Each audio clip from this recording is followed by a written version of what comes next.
I've recently spent 2 weeks at Marosa Ayahuasca Center in Peru, and if I had to sum up my experience of the time there, it would be something like 70% of the time would be, wow, this place is great. And the other 30% would be something like, what? And that makes this one of the most difficult reviews I've ever written. Because on the one hand, during my time staying with Marosa, I had an overall positive experience. I believe that the centre is run with the best intentions by good people, and I genuinely want to see it succeed. But on the other hand, there are some significant issues which need addressing and which definitely had a negative impact on my time there. Also, there are some characteristics of this particular retreat that people should be aware of up front so that they can make an informed decision if Marosa is the right centre for them in their journey with ayahuasca. With all that said, here is my review of Marosa Ayahuasca Center in Peru.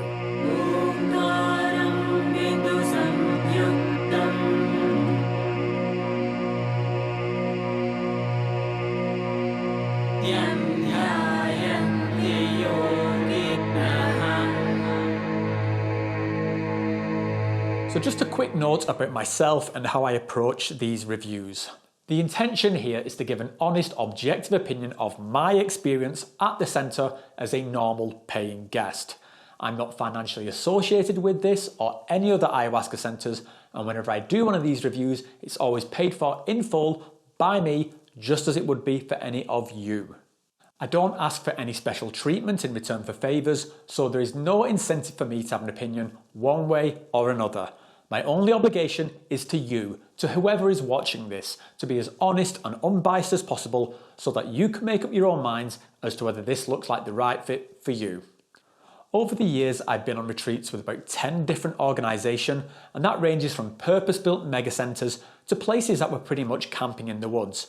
So I treat every place on its own merits, and I'm not comparing one directly against another, although I am holding them to a standard of what I believe makes a good retreat.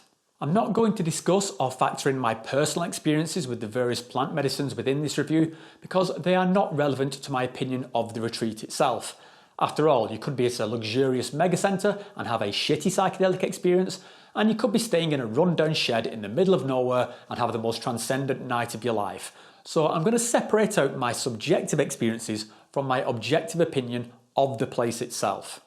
No doubt I will make separate videos talking all about that stuff once I've integrated it, and speaking of integration, if you want to know more about that, then go and check out my video on that topic, which I'll link to up there somewhere. Okay, so hopefully that sets the scene and goes some way to validating that I have some experience when it comes to evaluating these retreats. Last point, just before we get into the main topic, this review is split into different sections which cover areas like the facilities, the culture, the people, etc. I'm going to go into quite a lot of detail because I want to make sure I'm painting a fair picture of what my experience was like at Marosa. I'll leave timestamps in the description below to all those different sections, but if you just want to hear my final thoughts, then feel free to skip ahead. But if you are actually considering going to Marosa, then I would ask that you watch the full thing because there is a lot of stuff here for you to consider and evaluate against whether this centre would be right for you. Okay, so let's kick things off with some background and basic information about the place. Marosa is an ayahuasca retreat located about an hour's drive outside of Iquitos in Peru, so it's roughly about here. I visited the centre in June 2022 for 2 weeks, and during that time I did 8 ayahuasca ceremonies and what is known as a master plant dieta, along with some other plant medicines like rapé, purgatives, floral baths and kambo, so I got to try a lot of different things during my time here. The group size is maxed out at around 12 guests, but while I was there it fluctuated between 8 and 12. The normal price for a 2-week stay like this is currently $1,850, which includes everything I just listed along with all your meals and accommodation. Although I booked during a time that they were offering a discount, so the price I paid was around $1,600. This means that in terms of cost, even without the discount, this is one of the least expensive retreats that I've ever been on. And purely from a financial point of view, it's extremely good value for what you get included.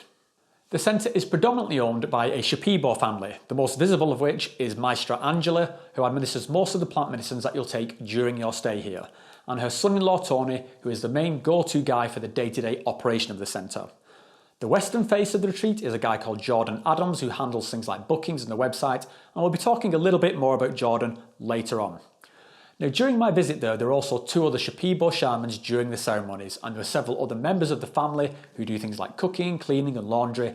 So the overall vibe is that this is a family-run, very traditional retreat. Now, one word that often crops up when people inquiring about retreat centres is the word authentic, as in, is this place authentic? What they tend to mean by that is this place really a traditional experience, or is it just looking to cash in on the hype around ayahuasca?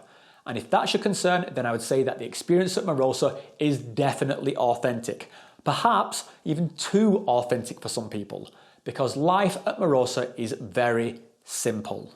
You sleep, you eat, you partake of medicine, you do ceremony, and that is pretty much it.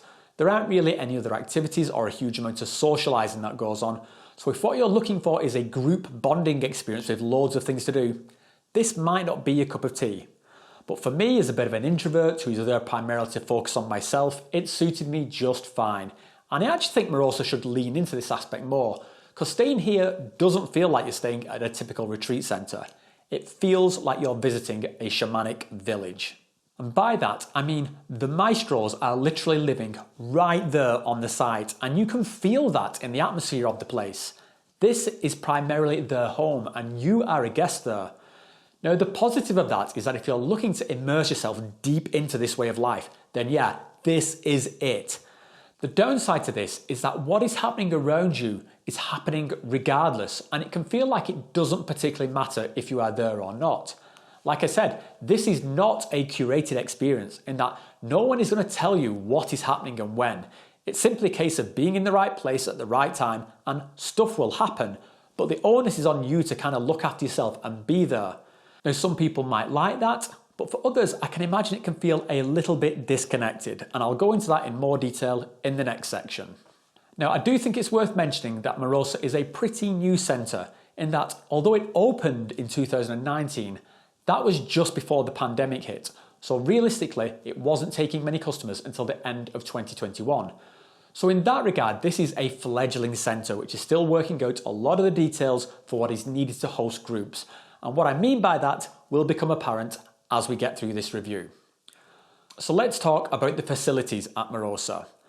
As with most jungle retreats, then the facilities at Marosa are very basic, but everything you need is provided for, and overall I was happy with the comfort level. The layout of the compound looks something like this. At the top of the complex is the main dining room, the maloka, the showers, the toilets, and the big house where the shamans live with their families. You then cross this bridge over a stream to get where all the guests stay in these separate tambo huts, with each hut accommodating 2 people. The tambo huts are surprisingly comfortable and in my opinion are better than some of the more expensive centres due to them having full-size comfortable beds, a very consistent electricity supply, and each hut having its own outdoor decking area with a hammock for chilling during the day. Now, part of what made the experience in these huts so comfortable was that the amount of blood-sucking insects in this particular area of the jungle was minimal, so there was no need for mosquito nets around the bed, and getting bitten by insects was a rare occurrence rather than a daily inevitability. Yes, you will still get bitten by insects, but honestly, it's not much more than I would get bitten on a typical summer's day at home in Switzerland. So yeah, guest accommodation gets a big thumbs up. Although it does have one downside. You see, if we look again at the layout, then you'll notice that the guest huts are all here, while the toilets are on the other side of the bridge here. And that walk to get there, even with my big long lanky legs, takes about 90 seconds. You can see a sped up version of the trek from my hut to the bathroom playing here, just to give you an idea of the distance involved.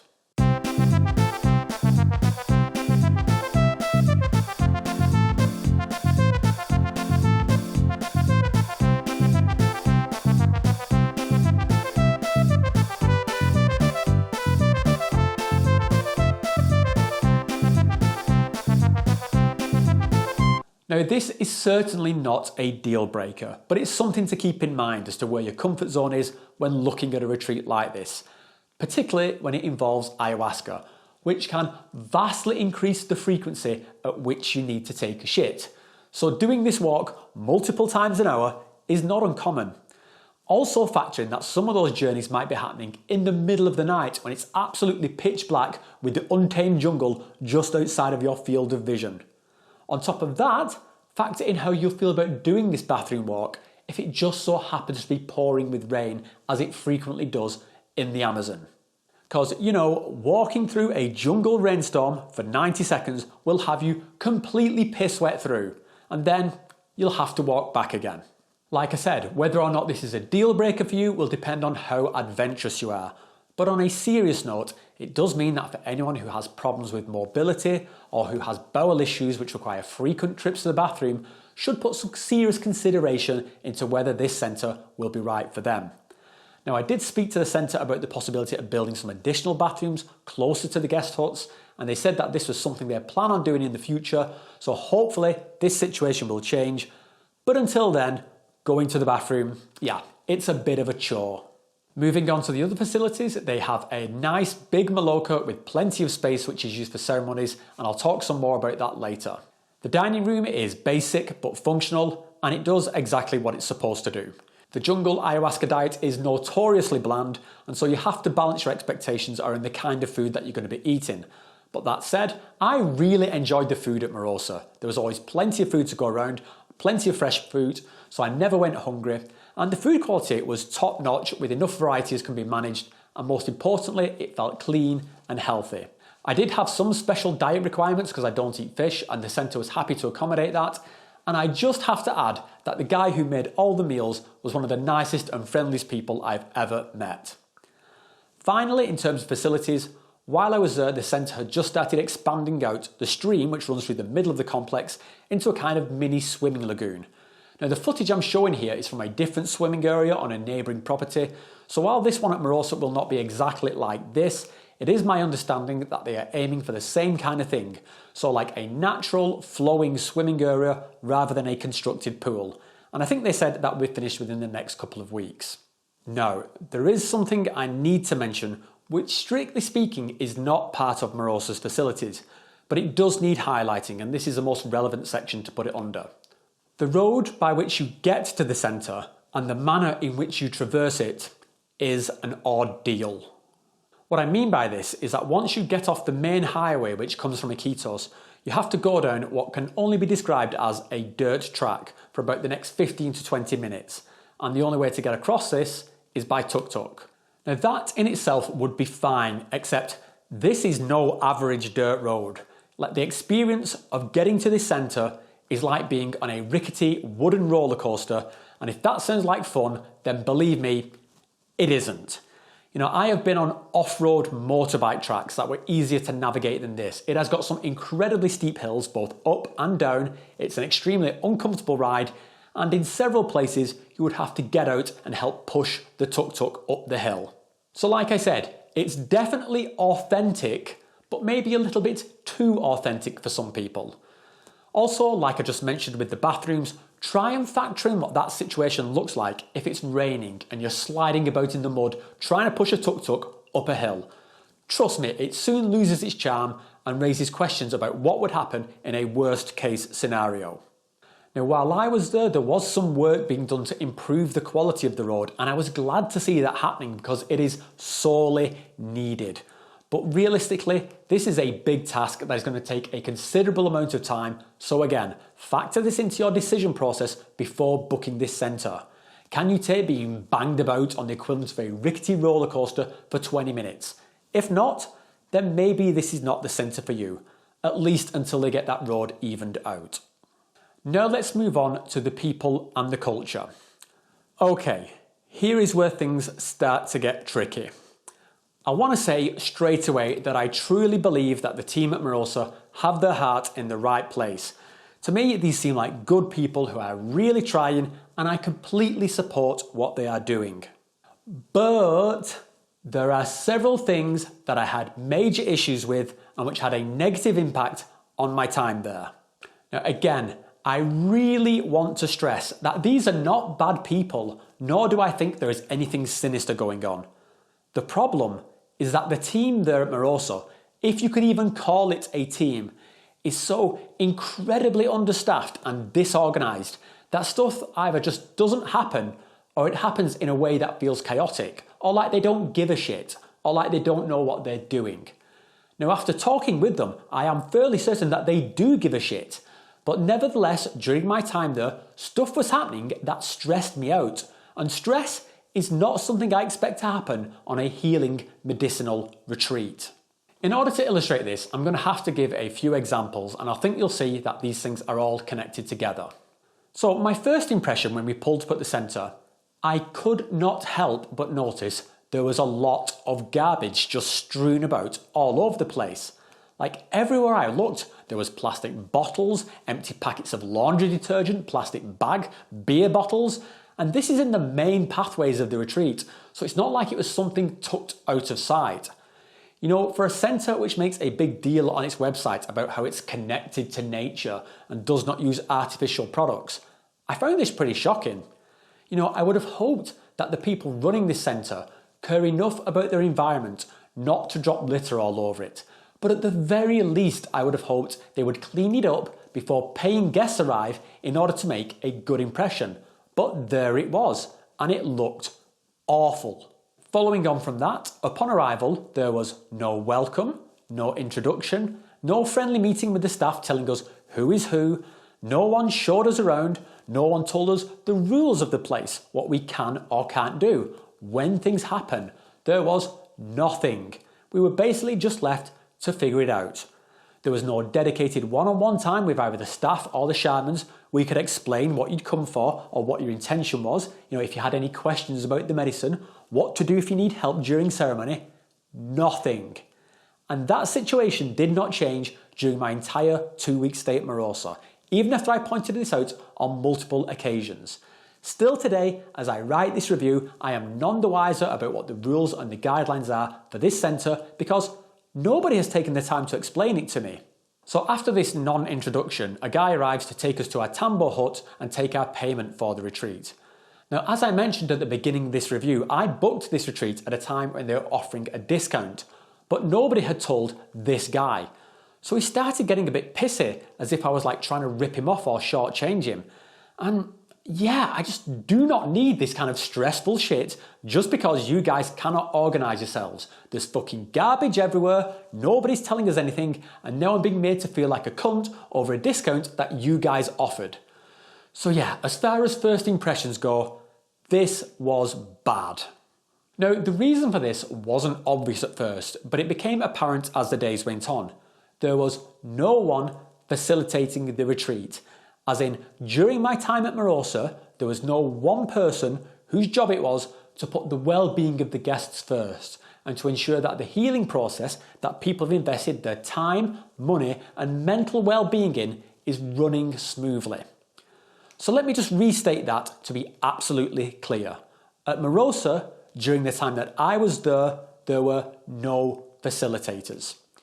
And let's unpack exactly what I mean by that. I mean, what even is a facilitator? Well, if we look up the dictionary definition, then we get the following. Facilitator, someone who helps to make something happen or who makes it easier. Someone who is employed to make a process easier or to help people reach a solution without getting directly involved in the process. Basically, someone whose role it is to look after the needs of the group and provide help and guidance in whatever shape or form is needed, whether it's from translating Spanish so that you can communicate with the shaman, or if you need help getting to the bathroom during the ceremony. That person in that role is not there. Now, this might sound strange because surely there is someone in charge or someone you can talk to.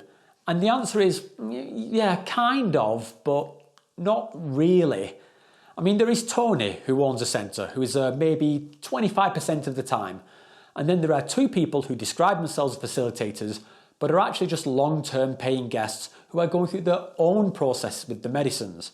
So as a result, they're also often unavailable. And as I will frequently tell you, they don't actually work there. It's more like they are helping out as and when they can, rather than having that role as their main responsibility. And again, I have to stress the point. These are good people who will help you if they can. So I'm not talking about a bunch of negligent arseholes here, but the fact is that no one is in that facilitator or leadership role. And that is a big problem. Now, this becomes really obvious when it comes down to the ayahuasca ceremonies because, like I just stated, it is often, not always, but often the case that there are no facilitators to help the guests. Sometimes Tony would be there to help out, but often he wouldn't be. And those two so-called facilitators I just mentioned would be drinking full doses of ayahuasca and be completely out of it along with the rest of us. Sometimes even they would be needing help themselves. So let me give you a real life example that occurred on multiple nights. The lady on the mat next to mine was in her 60s and she needed help to go to the bathroom. What is the protocol for her to ask for help? She doesn't know because, just like me, nobody gave her any guidance as to what to do, and there is no one actually there who can offer help anyway. Tony isn't on site that night and the two facilitators are completely out of it. So after a while, I notice that she's struggling, so I go and ask her if she's okay. I help her to her feet, I escort her to the bathroom, wait with her while she does her thing, and then bring her back to her mat. All that while I have a head full of ayahuasca and I'm going through my own process. Now, it's worth noting that a trip to the bathroom during an ayahuasca ceremony is not as simple as it sounds. At Marosa, it involves walking down some stairs, navigating past one of the resident dogs who likes to sleep on the Maloka steps, which means that it occasionally gets stood on by unaware guests. Then you have to stumble across some very uneven terrain to make it to the bathroom. And again, let's hope it's not raining.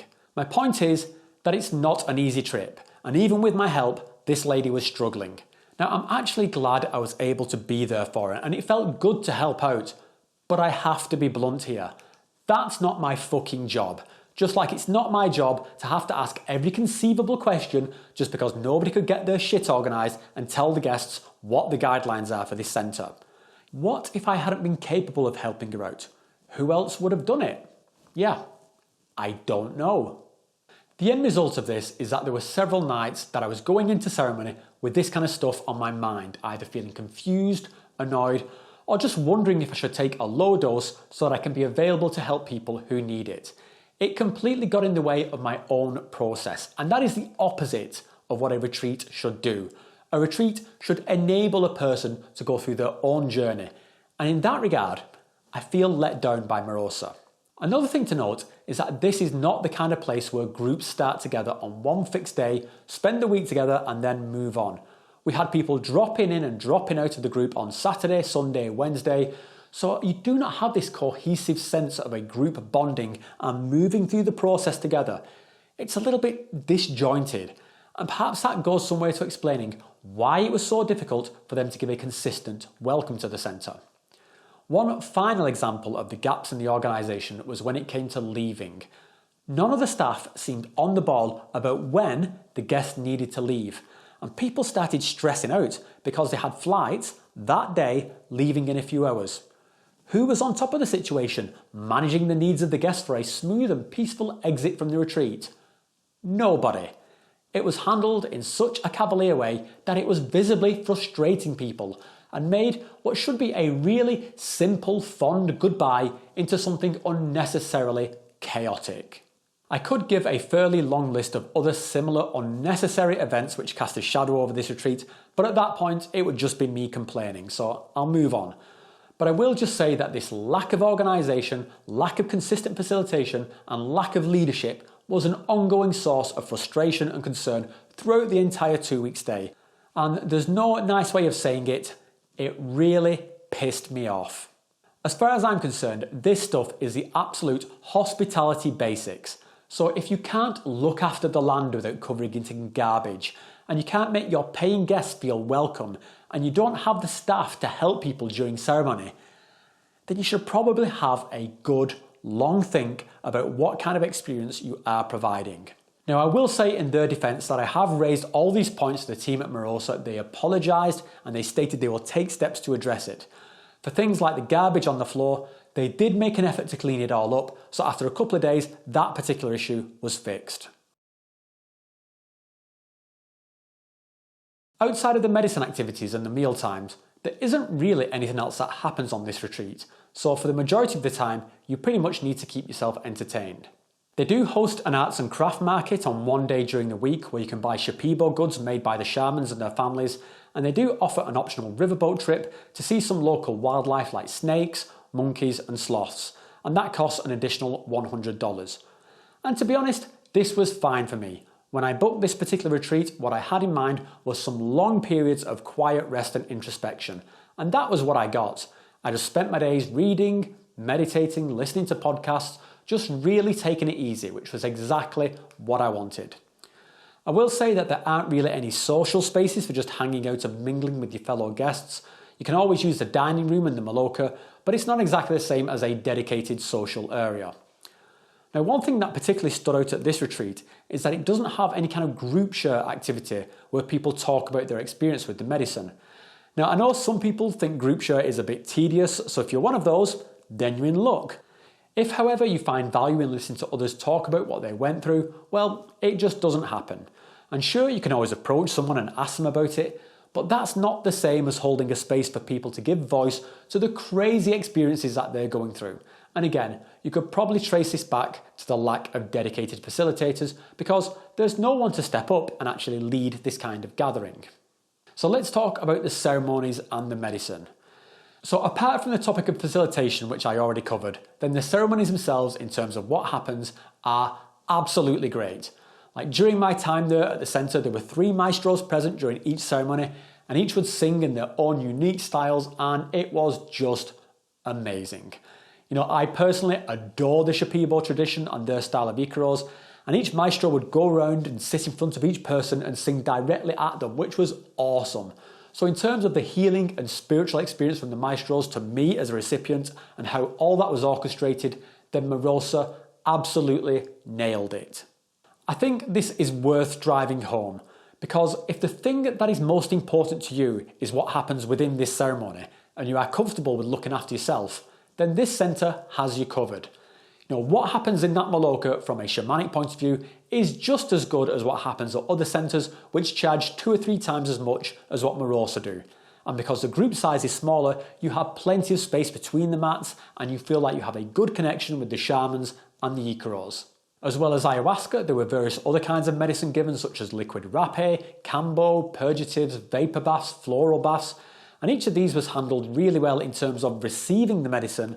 But again, the lack of organisation is a problem here because nobody would tell you that these things were actually happening. It's like they just decide to do it. And if you are there, great. But if you miss out, then tough shit. But you had no way of knowing it was happening anyway. And this happened to me on several occasions. And this is what I mean when I said at the beginning that stuff just happens around you and it doesn't feel like it matters if you are there or not. And again, this kind of total self-reliance might be exactly what you're looking for. So it's not necessarily a negative point, but it is something to be aware of. Personally, I think this could be fixed quite easily just by adding a blackboard in the dining room and writing on there what is happening on any given day, or ring a little bell when there's an activity happening so people know something's going on. But yeah, in terms of the ayahuasca ceremonies and the various other plants that you get to try during your time, you definitely get your money's worth. Now, I will preemptively answer one question which always crops up on the comments on these reviews. Is the ayahuasca strong? Honestly, it's not the strongest ayahuasca I've ever drank on a cup by cup comparison. It's kind of somewhere in the middle. But that said, you can always ask for a bigger cup and they will happily accommodate you. So I don't think it really makes a difference. Just drink a cup, find where your baseline is, and if you need more, just ask for it. Okay, how to sum all of this up?